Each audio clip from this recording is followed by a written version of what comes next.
এক পক্ষকাল ধরে পানীয় জলের সংকট, তাই জলের দাবিতে পথ অবরোধ করল গ্রামের মহিলারা।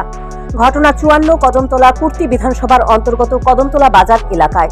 দীর্ঘদিন ধরে পানীয় জলের সমস্যায় ভুগছেন কদমতলা গ্রাম পঞ্চায়েতের 6 নম্বর ওয়ার্ডস্থিত বেলতলা রোড এলাকার বাসিন্দারা। প্রায় 150 থেকে 200 পরিবারের বসবাস এই বেলতলা রোড এলাকায়। পানীয় জলের দাবিতে বেশ কয়েকবার আন্দোলন করার পরও ওই এলাকার মানুষের জলের সমস্যা সমাধান হচ্ছে না।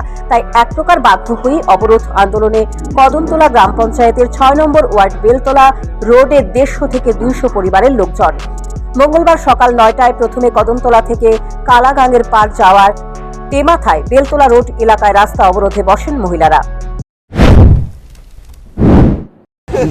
মূলত কিসের জন্য রাস্তা অবরোধ করেছেন? জলের জন্য। আপনারা কোন এলাকার বাসিন্দা? আমরা বেলতলা রোড 6 নম্বর ওয়ার্ড, কোন গ্রাম পঞ্চায়েত? কদমতলা গ্রাম পঞ্চায়েত। কতদিন ধরে সমস্যা চলছে এটা? আজকে 15 দিন থেকে আমরা জল পাই না। মানুষের ট্যাঙ্কি সব সিল ফাটা দিচ্ছে, জল নাই। জলের অভাবে? হ্যাঁ, জলের অভাবে। এটা ঊর্ধ্বতন কর্তৃপক্ষকে জানিয়েছিলেন? হ্যাঁ, জানিয়েছি। ওরা কি বলেছে আপনাদের? ওরা বলেছে আমরা যেভাবে পারি সেভাবে জল আনার জন্য। কয়টা থেকে রাস্তা অবরোধ করেছেন?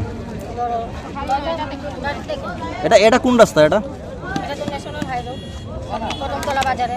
এখন পর্যন্ত কি কোনো আধিকারিক এসেছে আপনাদের সামনে? আধিকারিক তো থানা থেকে এসেছে, মানে পানি ডিডব্লিউএস থেকে কোনো আধিকারিক আসেনি? আসেনি। এখন আপনারা কি চাচ্ছেন? আমরা জল চাচ্ছি, জল চাই। এরই মাঝে শাসক দলের স্থানীয় এক নেতা অরিজিৎ নাথ পথ অবরোধ স্থলের উপর দিয়ে মহিলাদের খেপিয়ে জোরপূর্বক কলসি সরিয়ে মোটর সাইকেল নিয়ে চলে গেলে বাধে বিপত্তি। এরপরেই মহিলারা উত্তেজিত হয়ে কদমতলা থেকে চুড়াইবাড়ি যাওয়ার বিকল্প জাতীয় সড়কের উপর পথ অবরোধে সামিল হয়। ঘটনার খবর পেয়ে ঘটনাস্থলে উপস্থিত হয় কদমতলা থানার পুলিশ, কিন্তু প্রমিলা বাহিনী জলের সমস্যা সমাধান না হওয়া পর্যন্ত আন্দোলন চালিয়ে যাবেন বলে জানিয়ে দিয়েছেন। পরবর্তীতে অবরোধ স্থলে ছুটে আসেন ডিডব্লিউএস এর এসডিও সোহেন আহমেদ চৌধুরী। ওনার আশ্বাস পেয়ে রাস্তা অবরোধ মুক্ত হয়। Bureau report, news prime Tripura.